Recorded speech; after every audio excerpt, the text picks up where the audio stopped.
வழங்கலையாம்மா ரெண்டு பேர் இல்லைங்கம்மா ரெண்டு பேர்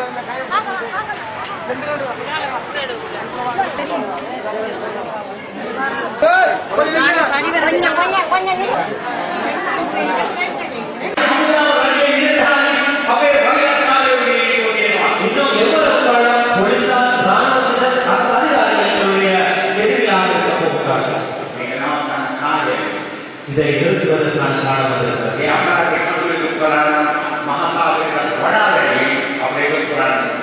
இந்த தாய்மார்களுடைய கண்ணீரை நாங்கள் ஒன்று சேர்த்திருந்தால் சமுத்திரத்தை விட பெரிதாக இருந்திருக்கும்.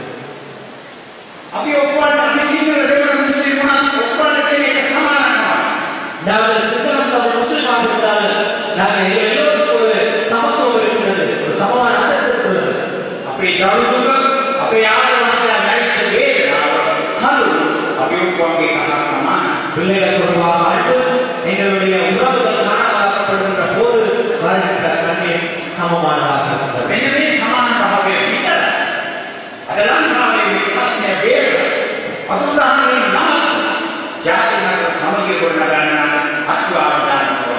ஆகவே இந்த சமத்தன்மைதான் காணாமலாக்கப்பட்டவர்களுடைய கண்ணீரை துடைப்பதற்கு எல்லோரும் ஒன்றிணைந்து ஒற்றுமையாக வாழ்வதற்கான அடித்தளத்தை விடுவதற்கான ஒரு சந்தர்ப்பமாக அமைகிறது. polisi අමුදාවදියා හිමනා කරන්න සැකයෙන් සම්පයි. නමුත් යායන්නේ කුඩිකේ කැඩෙන්න ස්පිතාලේ ගිහලා අනාදී ඇය සංසන්නේ අමුදාවේ නිර්ධාරේ දුවේ යනවා. அப்பாகவே இந்த ஜாயனத்தை ஆஸ்பத்திரிக்கு போய் அழுகிற போது அங்கே அந்த குழந்தையை ஏற்றியவர் ஒரு ராணுவ வீரர் மகனை அலாது என்றது. மெதனிதான் தலைவர் செல்வராணி தலைவர் செல்வராணி தம்முடைய சுவாமி புருஷாவை பாரதி அமுதா செல்வராணி அவர்கள் தன்னுடைய கணவரை ராணுவத்திற்கு ஒப்படைக்கிறார். அதான் வேதனாவை நாம் தம்முடைய சுவாமி புருஷா அமுதான தம்முடைய சீம பாரதின காண்டாவத்தை இன்றும் அவர் வேதனைப்படுகிறார்.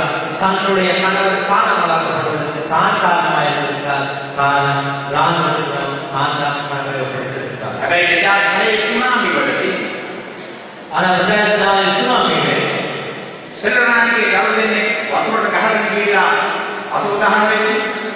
செல்வராணியுடைய 2 பிள்ளைகள் தண்ணீரை அழைத்துச் செல்லப்பட்டு காணாமலாக்கப்பட்ட போது செல்வராணிய 3 வயதுல ககரம் கீழா கொள்காக வேண்டாம் உடை செல்வராணி தானும் அழைத்து சென்று ஒரு மரத்தை கொடுத்துக் கொண்டிருந்த போது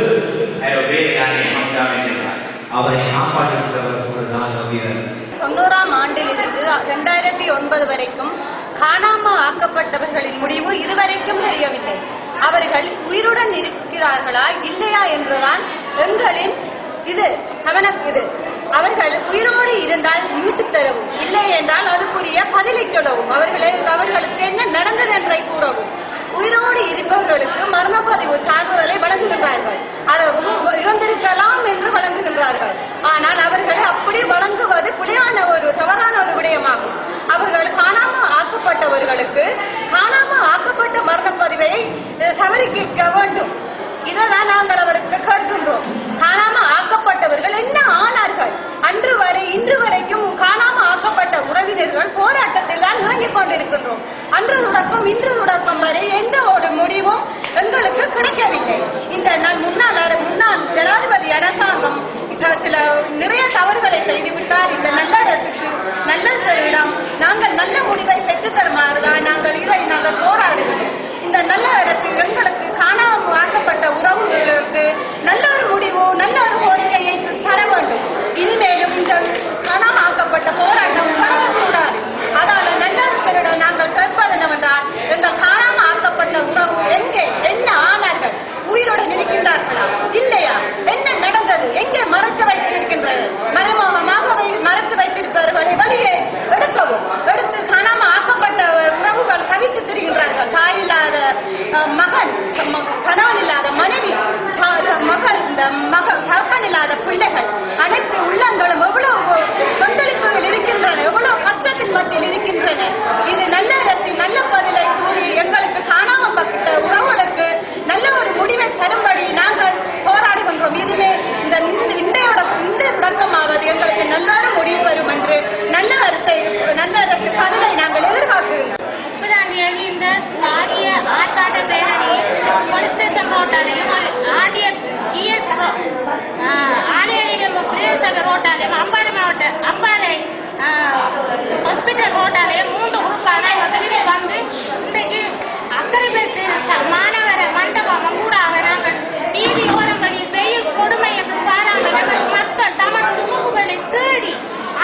புலம்பி அந்த வீதியால் வந்து இப்பொழுதாக நாங்கள் மாநகர சபை மண்டபத்துக்குள் எங்கள் மக்கள் அனைவரும் ஒன்று கூடியுள்ளோம்.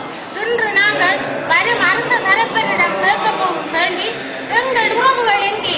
இவ்வளவு காலமும் எங்கள் கைகளாலே ஒப்படைக்கப்பட்ட ஒவ்வொரு உறவுகளும் காணாமல் போயுள்ளனர். இந்த காணாமல் ஆக்கப்பட்டது யார்? இவர்கள் எங்கே? இவர்களை இன்றாவது எங்களிடம் எங்கே இருக்கிறார்கள் என்பதை கட்டாயம் அறிய தர வேண்டும். எங்கள் உறவுகளை தேடி தேடி அழைத்து விட்டோம். இன்று இப்ப முடிவெடுக்கும் பட்சத்தில் நாங்கள் இந்த அதாவுல மண்டபத்தில் ஒன்று முடியுள்ளோம். எங்கள் மக்கள் அனைவருக்கு ஒரு முடிவு ஒன்று கட்டாயம் கிடைக்க வேண்டும். வரும் அரசு தரப்பிடம் எங்களது கோரிக்கை அவ்வளவு நிறைவேற்றுவதற்காக நாங்கள் காத்திருக்கின்றோம். தயவு செய்து வரும் அரசு தரப்பினர்களே, எங்கள் உறவுகள் எங்கே இருக்கின்றார்கள், என்ன நடந்தது, எங்கே மறைத்து வைத்திருக்கிறீர்கள் என்பதை தயவு செய்து எங்களுக்கு காட்டுங்கள்.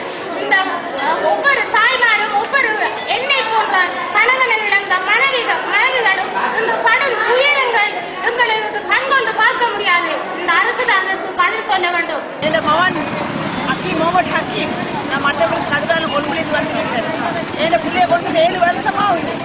இன்ன வரைக்கும் 20 வருஷம் சொல்றாங்க இல்லையா. மஹிந்த ராஜபக்ச அரசாங்கம் கோத்தப ராஜபக்ச இதெல்லாம் செஞ்சாங்க. 2 பிள்ளையோட அப்பா 2 பிள்ளை ஒரு பிள்ளை பாப்பா காணல, பிள்ளை பாப்பா காணல. அந்த நிலைமையில தராங்க வாழ்க்கை. நான் இந்த தூரத்துக்கு வர காணல. பிள்ளையோட உயிரோட போகணும். ஏட சாவுக்கு வந்து என் பிள்ளை வரணும் என்று நிச்சயம். என் பிள்ளை தவறு செய்யல. தவறு செஞ்சவங்க வெளியே இருக்கிறாங்க. தவறு செய்யாத பிள்ளை அனுபவிச்சு காரணம் என்ன? நாங்கள் இல்லாதவங்க எங்களை அண்டையாண்டு நான் குறைச்சு சாப்பிட்டு இட்டு கொண்டிருக்கிறேன். கொள்கை சரியான கஷ்டம் பார்த்துட்டாங்க வாழ்றோம். ஆனால் நேர்மையா தான் வாழ்றோம். யாருக்கு களவு போய் இல்லை. தாதி அப்பக்காட்சி எடுத்து இல்லை. தாதி மங்களாட்சி திட்டு இல்லை. நேர்மையா சம்பாதிக்கிறோம். என்னைக்கு நான் இந்த ரோட்டு பிச்சைக்காரி கேவலமா வந்து நான் இன்னைக்கு கேட்டு கதறி ஒட்டிக்கிறேன். இதை கொண்டு எங்கெங்கெல்லாம் போனேன்னு சினிமாடின்றதை கூட்டி போனாங்க. ஏன்னு வாழ்க்கையில் எனக்கு இப்படி ஒரு சோதனை தந்தானே அல்லா தானே கவலைப்படுறேன். அல்லா நிச்சயமா சத்தியமா என்னோட இருக்கிறான். எனக்கு நம்பிக்கை இருக்கு. ஆனா இந்த புள்ளையை தேடி கண்டுபிடிச்சா அந்த ஒரு பெரிய நன்மை கோடி கோடி புண்ணியம் கிடைக்கும். என்ன போல இந்த மக்கள் அத்தனை அம்மாமாரு துடிக்கிற துடிப்பு நிச்சயமா மஹிந்த ராஜபக்சக்கு இந்த கோத்தப ராஜபக்ச அந்த நாசமா போன அண்ணாவிட்ட குடும்பம் அழிஞ்சு போகணும். இந்த ரோட்ல என்னை கொண்டாலும் பரவாயில்ல. அந்த குடும்பம் வழியோடும். மக்கள் எல்லாம் வெளியே வரணும். குத்தம் இல்லாம அனுபவிக்கிற அவசியம் இல்லையா. நியாயம் ஒன்று இருக்கணுமே ஐயா. இது என்ன நியாயம்?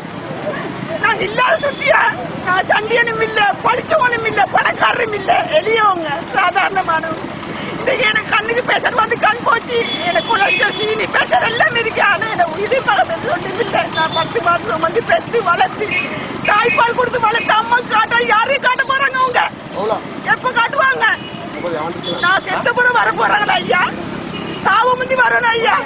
7 வருஷம் ஐயா. 7 வருஷம். நாங்க இவ்வளவு காலமாக எங்களை மக்கள் எல்லோரையும் நாங்கள் குலைத்து விட்டு இதன் அடிப்படையில் முடிவு மீண்டும் எங்களுக்கு முடிவு கிடைக்கும் என்ற வரையில எங்களுக்கு இதுவரையில எந்த முடிவும் கிடைக்கவில்லை. ஆனால் சர்வதேச இதுக்காக ஒரு நாங்கள் பின்னணி எடுத்து இந்த சரங்களை ஆர்ப்பாட்டம் செய்து கூட பார்ப்போம். எங்களோட மக்களுக்கு ஏதாவது ஒரு முடிவு கிடைக்கும். அதனாலதான் நாங்கள் ஒரு மத்திய கணக்கில் நாங்கள் இதுக்கு பின்னால போராடி திரிகிறோம். ஆனால் ஏதோ ஒரு முடிவு உண்டு எங்களுக்கு இன்றைக்கு கிடைக்கும்.